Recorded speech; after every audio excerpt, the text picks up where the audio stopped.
Hello friends, good evening. मैं हूँ Meesho seller from Odisha रू सेल करसी।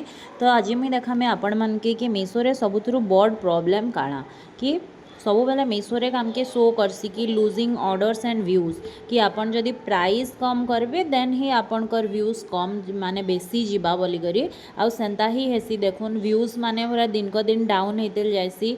इनो गोटे व्यूज अच्छे 16,000 जेनटा कि प्रीवियस डे रू बहुत कम।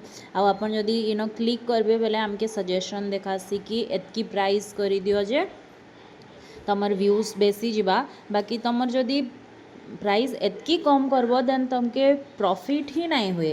तो मीशो से बुझबार लगी नहीं चाहे आउ खाली यहीटा सजेशन दे खाली मीशो रे प्राइस कम करो करी बोली कहसी। बाकी सेति लगी टेंशन नाइ नोन। जदि कस्टमर किणबार अच्छे जदि क्वालिटी ताके दरकार देन ई प्राइस रखवार ही जरूरी। Thank you.